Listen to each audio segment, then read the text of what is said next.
ఇది తిరుమలలో శ్రీ వేణుగోపాల స్వామి వారి ఆలయం వద్దకు వెళ్ళే దోవ. అక్కడే శ్రీ హాతీరాం బాబా వారి జీవ సమాధి ఉంది.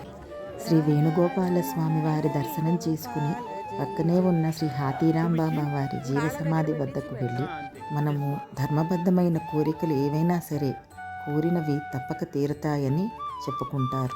గత 10 సంవత్సరాలుగా మేము 4 సార్లు తిరుమల వెళ్ళాము. ప్రతిసారి వేణుగోపాల స్వామి వారి దర్శనం చేసుకుని అక్కడ ఉన్న బ్రాహ్మణునితో చేతికి కంకణం కట్టించుకుని గుడిని ఆనుకుని ఉన్న శ్రీ హాతీరాం బాబా వారి జీవ సమాధిని దర్శించుకుని 3 ప్రదక్షిణాలు చేసి కోరిన ప్రతి కోరిక తీరింది. అక్కడ దర్శనం పూర్తయ్యాక తిరిగి వచ్చే దోవలో పాప వినాశన తీర్థాన్ని దర్శించుకున్నాము.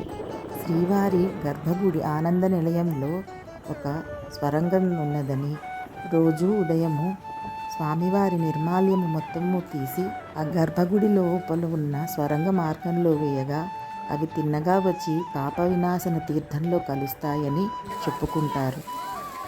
కావున ఈ తీర్థం చాలా పవిత్రమైనది. ఇందులో స్నానం చేయటం వలన సర్వ పాపాలు వినాశనమవుతాయని వెళ్ళిన వాళ్ళు అందరూ స్వామి దర్శనం తర్వాత ఈ తీర్థంలో స్నానం ఆచరిస్తారు.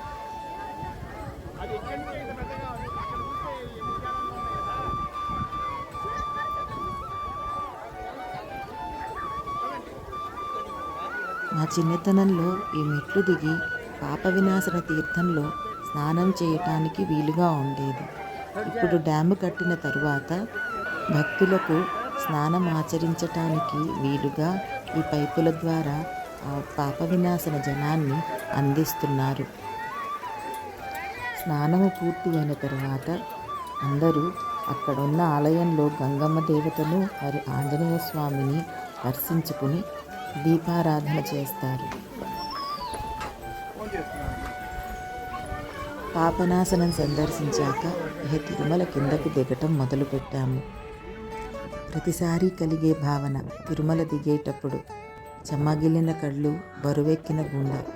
హే పరమాత్మ, మళ్ళీ ఎప్పుడు మమ్మల్ని నీ సన్నిధికి పిలుచుకుంటావు అని అనుకుంటూ కళ్ళు తుడుచుకుంటూ కిందకి దిగాము.